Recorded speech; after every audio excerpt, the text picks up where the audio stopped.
بالله من شرور أنفسنا وسيئات أعمالنا من يهده الله فلا مضل له ومن يضلل فلا هادي له أشهد أن لا إله إلا الله وحده لا شريك له وأشهد أن محمدا عبده ورسوله.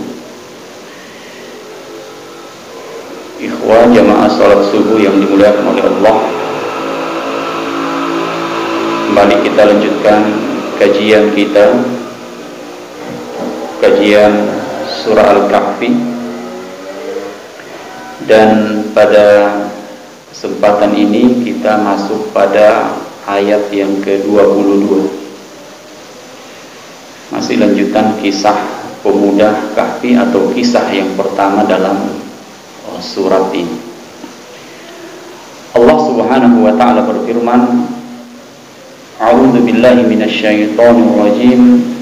Sayaquluna salasatu rabi'uhum kalbuhum wa yaquluna khamsatun sadisuhum kalbuhum rajman bil ghaib wa yaquluna sab'atu wa thaminuhum kalbuhum Qul rabbi a'lamu bi'iddatihim ma ya'lamuhum illa qalil fala tumari fihim illa mira'an zahira wa la tastafti fihim minhum ahada. Artinya, sayaqulun, nanti ada orang yang mengatakan,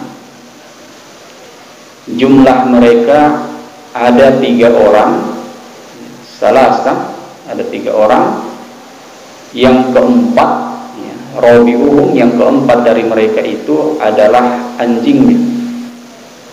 Wa yaqulun, dan yang lain mengatakan khamsah, jumlah mereka ada 5. Sadisuhum, yang keenamnya, kalbuhum, adalah anjingnya. Rajman bil ghaib, sebagai terkaan terhadap barang yang ghaib. Wa yaqulun, dan yang lain lagi mengatakan sab'atun, ada 7, ya, 7 orang ini. Jadi mereka berselisih tentang jumlah pemuda yang ada dalam gua itu, pemuda Ashabul Kahfi. Wa yaqulun, sebagian yang lain mengatakan sab'ah, 7 orang. Wa saminuhum, dan yang ke-8 itu adalah anjingnya, ya, kalbuhum, ya, anjing mereka. Qul rabbi a'lamu bi'iddatihim, ya. Qul, ya, jadi ini katakan, Qul rabbi a'lamu, rabbi Tuhanku, ya, Rabbku, a'lamu, lebih mengetahui, bi'iddatihim, ya, bi'iddatihim, bilangan mereka, ya. Ya, jadi yang lebih mengetahui adalah Allah Subhanahu wa taala. Ma ya'lamuhum illa qalil, mereka tidak mengetahui kecuali qalil, hanya sedikit saja. Fala tumari fihim, ya.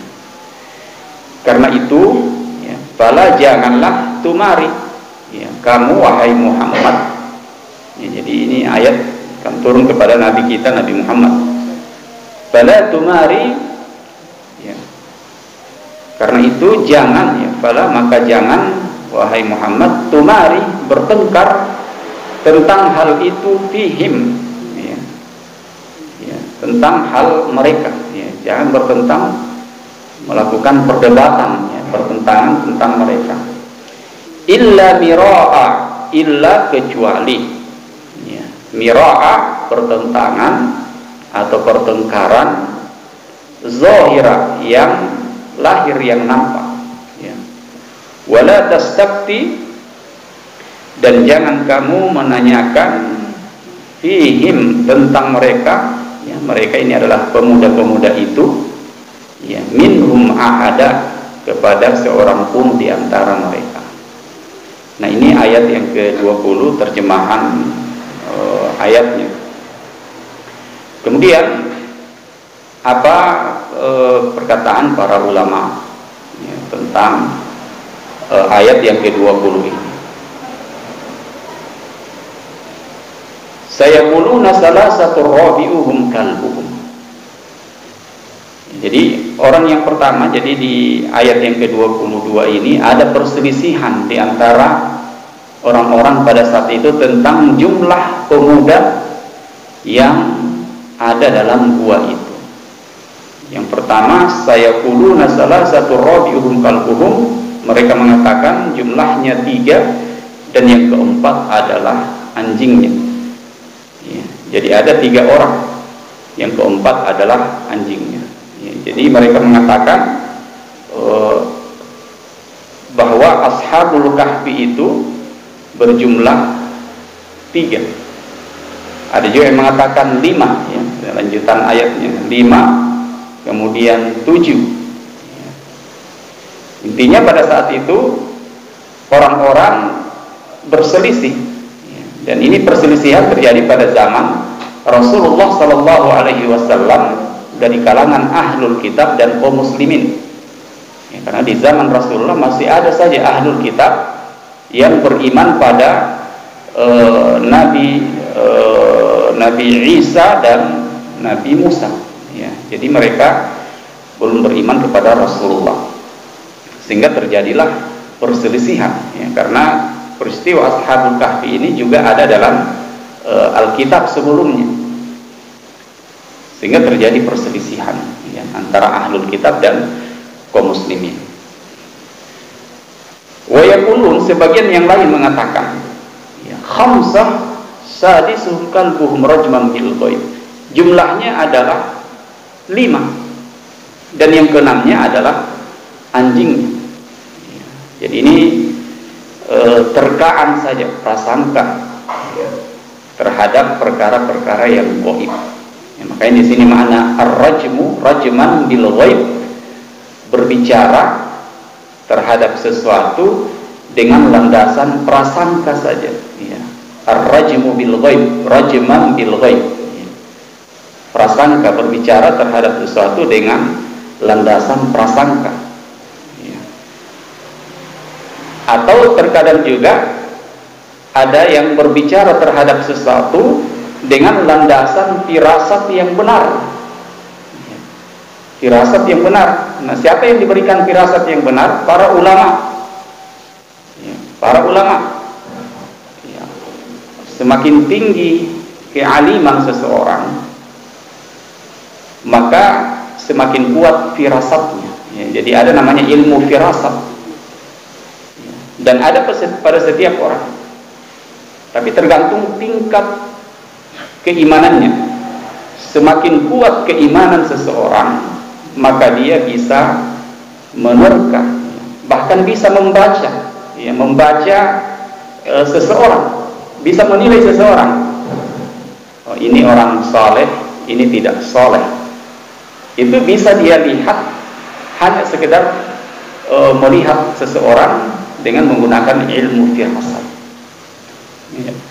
Ya, namun sekali lagi ilmu firasat itu akan kuat pada diri seseorang ketika keimanannya itu tinggi, dan itu ada pada para ulama ya.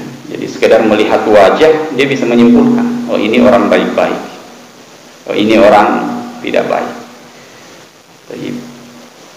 Kemudian golongan berikutnya, wa yaquluna sab'atu wa saminuhum, jumlahnya ada 7 dan yang ke-8 adalah anjingnya ya. Dan kata para ulama, inilah pendapat yang lebih dekat pada pendapat yang benar ya, pendapat yang benar dengan dalil bahwa kelompok ini tidak dimasukkan ke dalam kelompok orang-orang yang berpendapat hanya dengan prasangka dan dugaan saja ya. Jadi yang mengatakan jumlahnya 7 ya, pemuda itu jumlahnya 7 dan yang ke-8 anjingnya, kata sebagian para ulama kita, ini pendapat yang paling benar karena tidak didasarkan pada prasangka ya. Jadi memang sesuai dengan kebenaran, dan inilah yang masyhur ya, yang kita kenal, kita dengar selama ini bahwa memang jumlahnya ada 7. Ya, walaupun ada perselisihan di ayat disebutkan oleh Allah Subhanahu wa taala. Ya. Lalu Allah mengatakan qur rabbi a'lamu bi'iddatihim. Katakanlah wahai Muhammad, Tuhanku lebih mengetahui jumlah mereka. Ya, namun tetap dikembalikan kepada Allah. Allah yang lebih tahu jumlah mereka. Ya, artinya wahai Muhammad, katakan kepada orang-orang yang berselisih itu, para ahlul kitab dan kaum muslimin, katakan kepada mereka bahwa yang lebih tahu tentang jumlah mereka adalah Allah. Allah lebih tahu daripada kalian. Ya. Ma ya'lamuhum, tidak ada yang mengetahui bilangan mereka.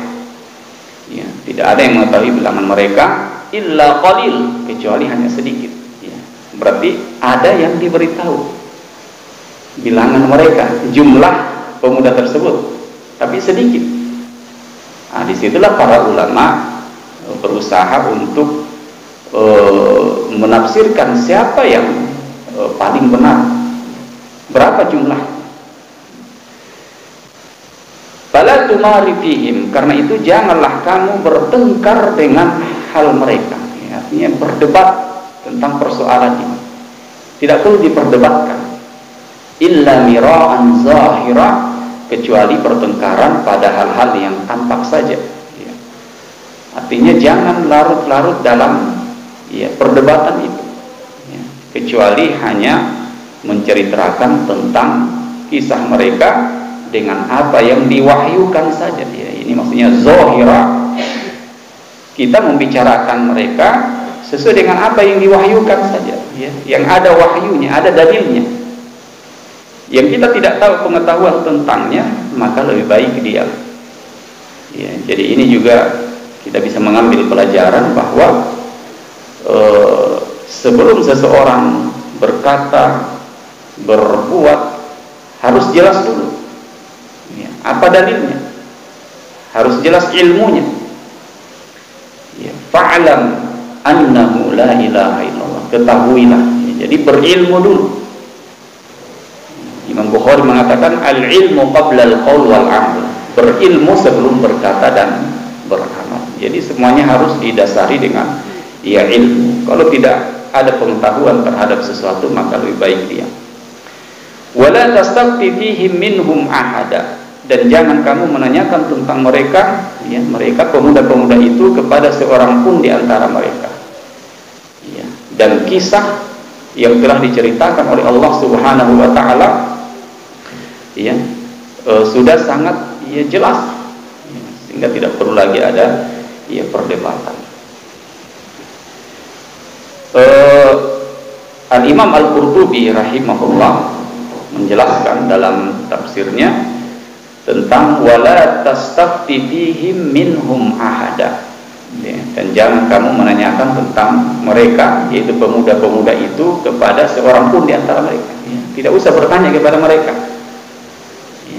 Nah, diriwayatkan bahwa Rasulullah bertanya kepada seorang Nasrani. Rasulullah, ada riwayat Rasulullah bertanya kepada seorang Nasrani dari Najran. Kemudian Allah melarang beliau untuk bertanya. Allah melarang Rasulullah untuk bertanya.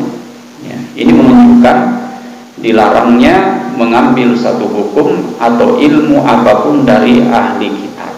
Jadi tidak ada lagi, Alkitab sudah selesai. Jadi rujukan kita cuma satu, Al-Quran. Tidak perlu lagi ke kitabnya ahlul kitab, atau kepada ahlul kitab. Tidak perlu lagi bertanya kepada mereka, karena Al-Quran sudah sempurna.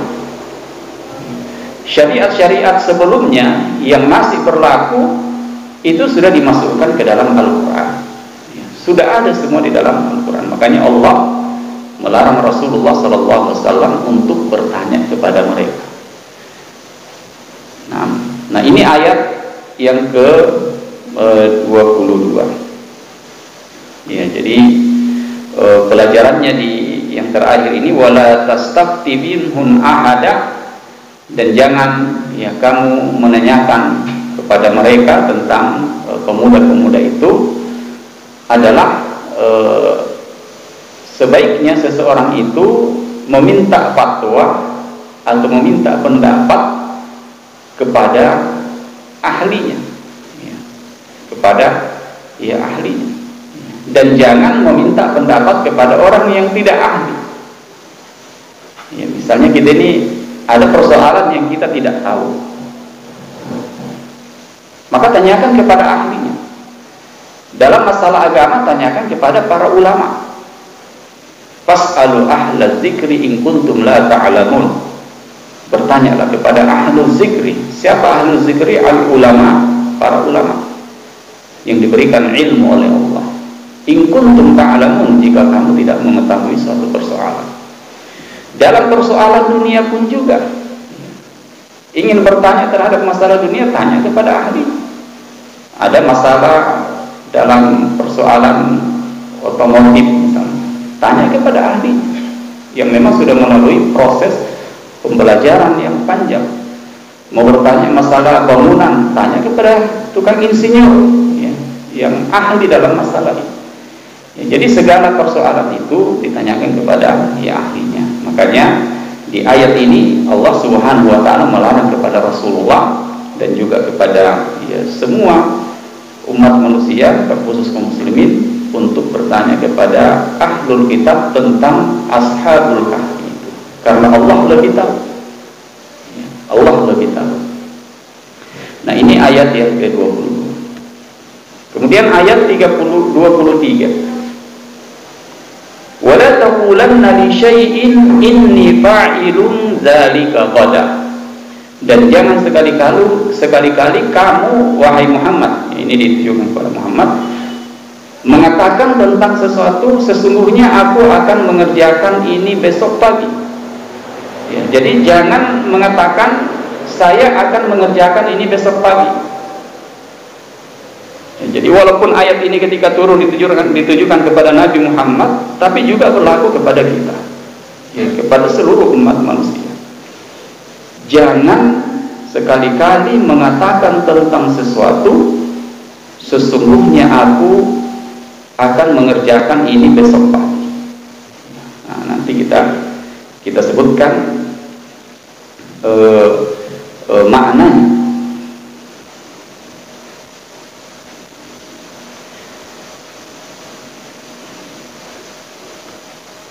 Ya. Wala taqulanna li syai'in inni fa'ilun dzalika qada. Dan jangan sekali-kali kamu mengatakan tentang sesuatu, sesungguhnya aku akan mengerjakan ini besok pagi. Ya. Ini terjadi, ayat ini turun sampaikan kepada Rasulullah SAW ketika orang-orang Yahudi bertanya kepada Rasulullah SAW tentang ashabul kahfi. Ya. Orang-orang Yahudi bertanya kepada Rasulullah tentang ashabul kahfi. Lalu Rasulullah SAW berkata kepada mereka, aku akan memberitahukan kalian besok, tanpa mengatakan insya Allah. Nah, makanya di ayatnya wala taqulanna li syai'in inni fa'ilun dzalika qada. Jangan sekali-kali mengatakan sesuatu, sesungguhnya aku akan mengerjakan ini besok pagi, tanpa mengatakan insya Allah. Ya. Jadi harus selalu diikutkan insya Allah. Ya. Insya Allah, ya, atas kehendak Allah. Jika Allah menghendaki. Ya. Nah, orang Yahudi itu bertanya kepada Rasulullah tentang ashabul kahfi. Rasulullah mengatakan, saya akan memberitahu kalian besok, tanpa disertai dengan insya Allah. Kemudian turunlah ayat ini, ayat yang ke-23. Ya. Jangan mengatakan tentang sesuatu, ya, sesungguhnya aku akan mengerjakan ini besok pagi. Karena hanya Allah Subhanahu wa taala yang tahu apa yang akan terjadi kemudian. Hanya Allah, ya, 1 jam kemudian, 2 jam, sampai besok pagi, itu hanya Allah yang tahu. Tidak ada seorang pun yang tahu di antara umat manusia. Ya, itu persoalan gaib. Ya, kita tidak tahu, ya, apa yang terjadi. Kita cuma bisa berencana. Kita cuma bisa berencana besok saya ingin lakukan ini. Tapi masalah penetapannya, ya, yang menjadikan semua itu hanya Allah Subhanahu wa Ta'ala. Maka harus dibiasakan dengan mengatakan insya Allah, ya, insya Allah atas kehendak Allah Subhanahu wa Ta'ala. Ya, jadi pelajarannya di ayat yang ke-23 ini, ya, selalu mengatakan insya Allah, ya, selalu mengatakan ya insya Allah. Artinya kita melibatkan Allah Subhanahu wa Ta'ala, karena dialah satu-satunya yang mengetahui apa yang akan terjadi di kemudian hari. Hanya Allah Subhanahu wa Ta'ala. Baik. Ayat yang ke-24.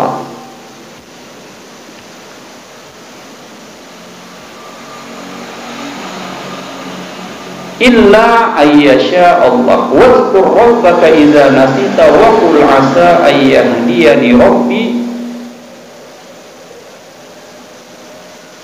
li aqraba min hadza rasyada. Ya. Kecuali dengan menyebut insyaallah. Ya, tadi lanjutannya ayatnya jangan mengatakan sesuatu tanpa melibatkan ya insyaallah. Ya, kecuali ya, kita mengatakan besok saya ingin melakukan ini insya Allah, besok saya akan berangkat ke Samarinda insya Allah, besok akan ada sidang isbat insya Allah, ya. Ya, atau sebentar malam ada sidang isbat insya Allah, ya. Jadi harus selalu ada insya Allah. Wazkur rabbak, dan ingatlah kepada Tuhanmu, kepada Allah.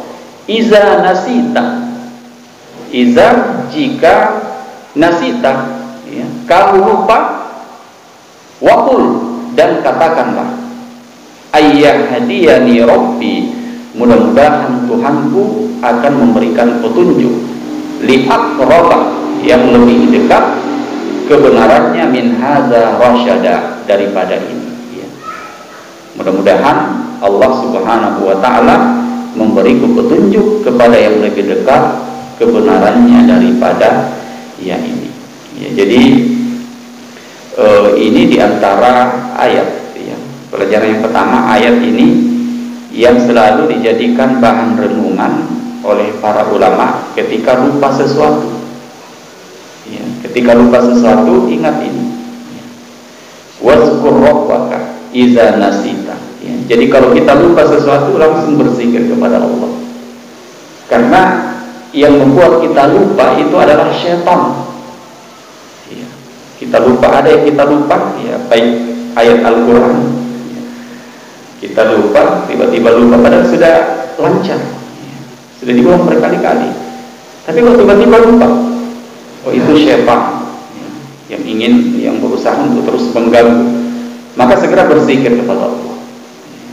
Ingat Allah, apakah dengan istighfar, ya, astaghfirullah, ya, atau mengucapkan a'udzubillahi minasyaitonir, ya, segera ingat Allah. Dalam persoalan dunia pun juga, kita kehilangan sesuatu, tiba-tiba lupa, ya, di mana saya taruh, ya, ya, ingat, ya, segera berzikir kepada Allah.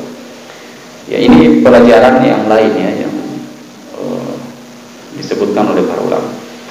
Wazkur rabbaka, dan ingatlah kepada Tuhanmu, artinya beristighfar, ya. Jadi kata Syekh Sulaiman Al-Asgar, wazkur, dan ingatlah Tuhanmu, kata beliau maknanya adalah istighfar dan tahlil, ya, astaghfirullah dan la ilaha illallah, ya.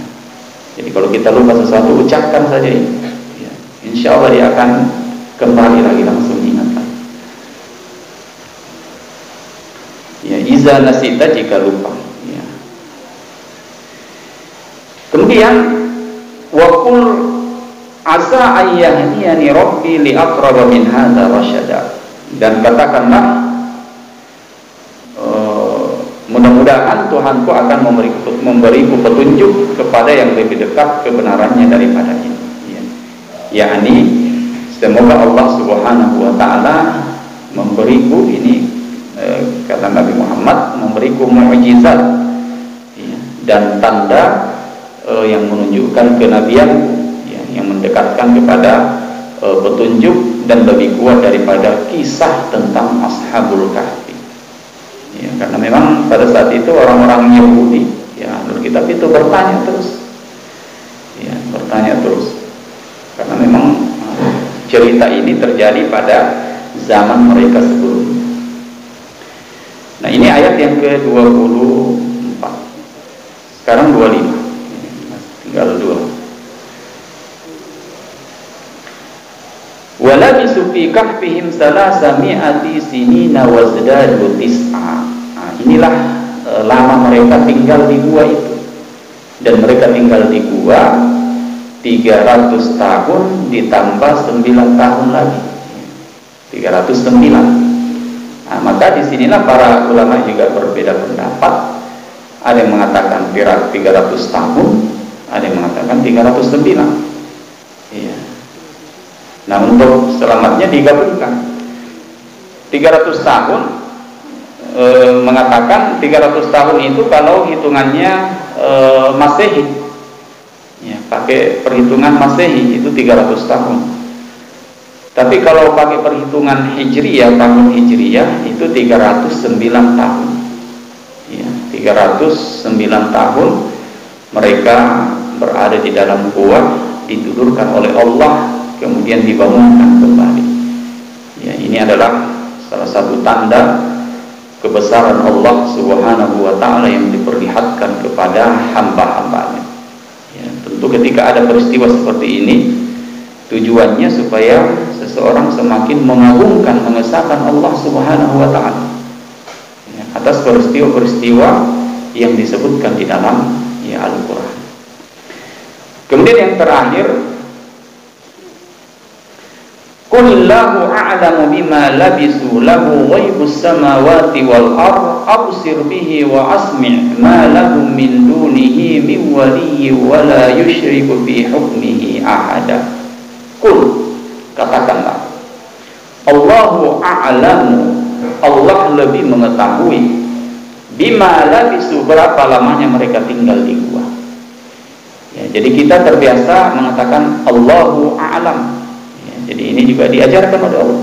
Ya. Allahu a'lam, Allah lebih mengetahui. Lahu ghaibus samawati wal ardh, kepunyaannya lah semua yang tersembunyi di langit dan di bumi. Absir bihi, alangkah terang penglihatannya ya, penglihatan Allah Subhanahu wa taala. Wa asmi', dan alangkah tajam pendengarannya, pendengaran Allah. Ma lahum min dunihi, tidak ada seorang pun pelindung bagi mereka selain daripada Allah.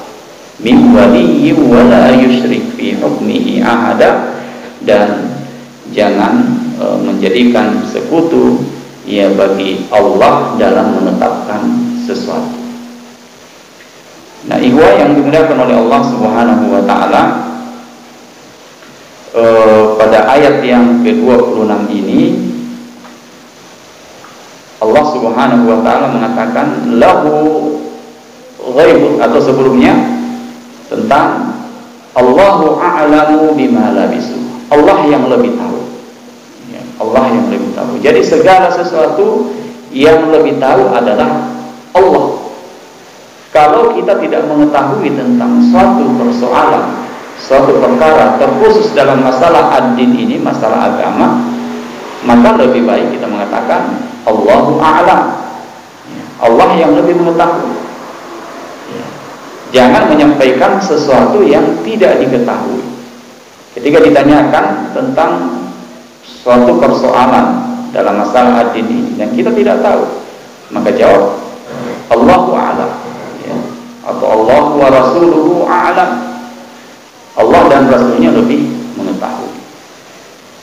Dan ini diajarkan baik dalam ya, Al-Quran, termasuk di sini di ayat ini, dan juga di hadis-hadis Nabi, begitu pula para ya, ulama yang datang setelahnya. Seperti ketika Jibril datang menemui Rasulullah, dan Rasulullah pada saat itu sedang bersama dengan para sahabat. Salah satu di antaranya adalah Umar bin Khattab radhiyallahu anhu. Jibril datang dan bertanya kepada Rasulullah tentang Islam, iman, ihsan, hari kiamat, dan seterusnya. Ketika Rasulullah ditanya, "Mata sa'ah, kapan terjadi hari kiamat?" Kata Rasulullah, "Mal mas'ulu anha bi'a'lama minas sa'il." Orang yang ditanya tidak lebih mengetahui daripada si penanya. Ya, jadi Rasulullah tidak tahu kapan hari kiamat itu terjadi. Nah, maka Jibril kembali mengatakan, "Fa'akhbirni an amaratiha." Kalau begitu beritahukan kepadaku tanda-tandanya. Nah, kalau tanda-tandanya Rasulullah tahu. Tanda-tanda hari kiamat kita pun juga tahu, ya, karena ada dalam Al-Quran, ada dalam hadis tentang tanda-tanda hari kiamat. Nah, tapi kapan terjadinya tidak ada yang tahu, hanya Allah Subhanahu wa Ta'ala. Nah, kemudian ketika Jibril pergi, ditanyalah Umar, "Ya Umar, atadri manis sa'il?" Wahai Umar, apakah kamu tahu si penanya tadi yang menanyakan apa itu Islam, apa itu iman, apa itu ihsan, dan kapan terjadi hari kiamat? Kata Umar, karena dia tidak tahu, "Allahu a'lam." Ya, Allahu a'lam. Ya, saya tidak tahu. Ya, Allah lebih mengetahui. Nah, inilah contoh yang diajarkan oleh Rasulullah dan para sahabatnya.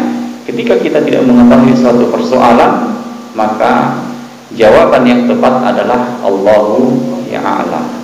Nah, ya. Kata para ulama, Allahu a'lam itu nisful ilm, separuh dari ilmu. Ya, separuh dari ilmu. Dibandingkan menjawab tanpa dasar ilmu, itu adalah kebodohan.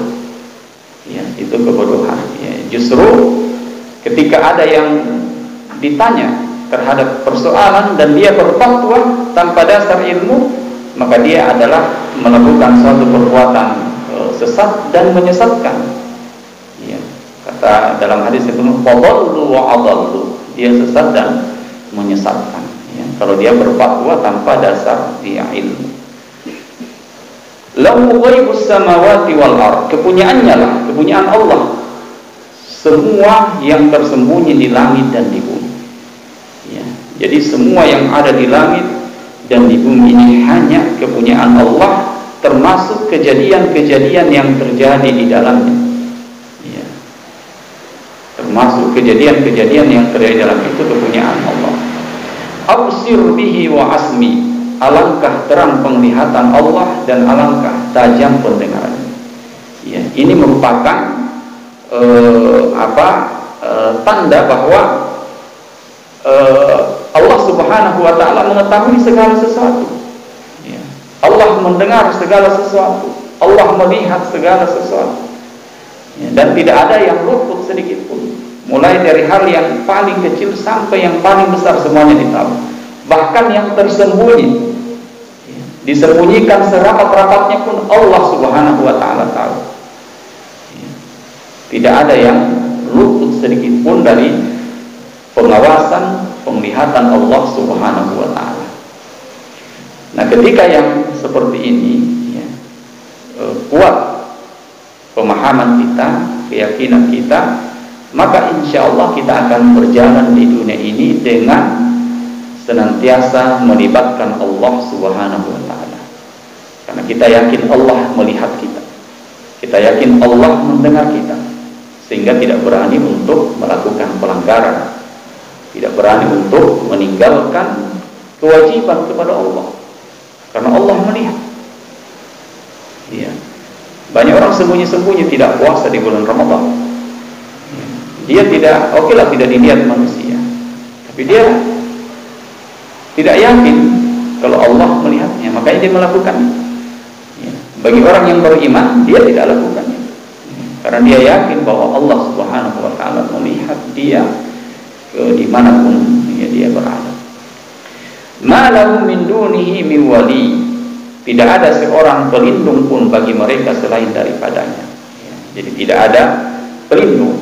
Ya, ini lahu, kata Syekh Sulaiman Al-Asbar, ini merujuk pada penghuni langit dan bumi, ya. Penduduk di atas langit dan penduduk di bumi. Ya, jadi yang memberikan perlindungan hanya Allah, maka mintalah perlindungan kepada Allah. Ya, mintalah perlindungan karena Allah sebaik-baik pelindung. Wala yusyrik fi hukmihi ahada. Kemudian ayat ini ditutup, dan dia tidak mengambil seorang pun menjadi sekutunya. Ya, artinya Allah tidak mengambil seorang pun untuk menjadi sekutunya dalam menetapkan keputusan. Ya. Tidak mengambil seorang pun, termasuk para nabi, para rasul, tidak. Ya. Jadi Allah Subhanahu wa ta'ala dalam melakukan atau melaksanakan apa yang dia kehendaki, tidak seorang pun yang diminta pendapat, ya, atau petua, ya. Beda kalau kita di dunia ini, kalau menetapkan sesuatu terkadang minta pendapat kepada yang lain, ya. Apalagi dalam suatu lingkup organisasi atau pemerintahan yang lebih besar, ya. Terkadang meminta pendapat kepada yang lain, bagaimana pendapatmu kalau ini. Adapun Allah Subhanahu wa ta'ala itu dalam menetapkan atau memutuskan sesuatu tidak pernah meminta pendapat kepada yang lain. Ya, ini menunjukkan bahwa ya, Allah Subhanahu wa ta'ala Al-Hakim, Maha bijaksana dalam segala keputusannya. Ya, Maha bijaksana dalam segala keputusannya, sehingga tidak perlu lagi diragukan apa yang ditetapkan oleh Allah di dalam Al-Quran. Maka tugas kita sebagai hambanya adalah sami'na wa ata'na. Kita dengar dan kita taat, kita jalankan, karena kita yakin bahwa semua keputusan Allah, keputusan yang paling bijaksana, keputusan yang paling adil, dan semuanya mendatangkan maslahat kepada hamba-hambanya. Nah, makanya Allah mengatakan di dalam Al-Quran, bagi siapa yang melanggar putusan Allah, wa makana li mu'minin wala mu'minatin, tidak pantas bagi laki-laki yang beriman, begitu pula dengan wanita yang mukminah beriman. Iza qadallahu wa rasuluh, apabila Allah dan Rasulnya telah menetapkan suatu perkara, amra, satu perkara, satu urusan, ya. Lalu laki-laki dan wanita yang tersebut justru menetapkan perkara yang lain, ayyakuna lahumul khiyarah, justru memilih perkara yang lain. Nah, maka ini adalah bentuk kemaksiatan kepada Allah dan Rasul, bentuk pelanggaran. Karena ketika Allah memutuskan sesuatu, begitu pula dengan Rasulnya, itu adalah putusan yang terbaik. Itulah putusan yang terbaik, itulah putusan yang paling adil, yang paling hikmah. Ketika dijalankan akan memberikan kemaslahatan. Kalau dia bentuknya larangan, ditinggalkan, akan menjauhkan kita dari kemudaratan, ya, akan menjauhkan kita dari kemudaratan, ya, karena hikmah Allah memerintahkan sesuatu, karena di situ ada maslahat. Kita diperintahkan salat karena ada maslahat, ya. Orang salat akan sehat, sehat badannya, sehat hatinya, ya, dan di akhirat masuk surga. Orang salat maslahat. Kita dilarang minum khamar karena ada mudarat di situ, ada bahaya, ya, merusak otak, memutus, ya, urat-urat saraf, merusak hati, dan juga mengantarkan kepada dosa-dosa yang lain, kepada maksiat-maksiat yang lain. Mudaratnya besar, makanya dilarang, ya. Jadi itu hikmahnya kenapa kita diperintah, karena ada maslahat. Kenapa kita dilarang, karena ada mudarat di situ, ya. Dan kita yakin Allah Subhanahu wa ta'ala menetapkan hukumnya, ya, dengan kebijaksanaannya, dengan seadil-adilnya, karena menginginkan kebaikan untuk hamba-hambanya. Tidak ada yang dizalimi sedikit pun. Ya, adapun kalau keputusan manusia, ya kadang tepat, kadang keliru. Ya, kalau keputusannya merujuk pada Allah dan Rasulnya, insya Allah baik. setiap dia memutuskan sesuatu selalu melibatkan Allah dan Rasulnya, ya insya Allah ya, akan diberikan petunjuk oleh Allah. Tapi kalau tidak, ya, hanya mengedepankan hawa nafsu, maka akan terjadi kerusakan di mana-mana. Ya. Kalau di level pemerintahan misalnya memberikan keputusan hanya memperturutkan hawa nafsu, maka itu bisa memberikan kesengsaraan bagi rakyat ya, ketika keputusannya tidak tepat. Nah ini keputusan-keputusan dari makhluk ya. Tapi kalau keputusan dari Allah semuanya baik ya. Semuanya mendatangkan maslahat bagi umat manusia. Nah ini kisah dari Ashabul Kahfi. Mudah-mudahan ada manfaat ya, yang bisa kita ambil dari peristiwa ini ya. Intinya yang kita sebutkan dari awal bahwa ini adalah salah satu tanda akan kebesaran Allah. Allah ingin memperlihatkan kekuasaannya kepada umat manusia agar umat manusia itu semakin bertauhid, semakin kuat keimanannya kepada Allah Subhanahu wa ta'ala. Jadi kisah ini bukan hanya sekedar cerita saja, tapi kita bisa mengambil hikmah, dan hikmah yang paling besar adalah bagaimana seseorang semakin mengagungkan dan mengesahkan Allah Subhanahu wa ta'ala atas peristiwa ini ya. Karena banyak hal-hal yang terjadi dalam peristiwa itu tidak ada seorang pun yang bisa melakukan ya. Tidak ada yang bisa melakukan kecuali hanya Allah Subhanahu wa ta'ala ya. Saya kira cukup ya. Kalau ada yang ingin bertanya silahkan sebelum kita akhiri.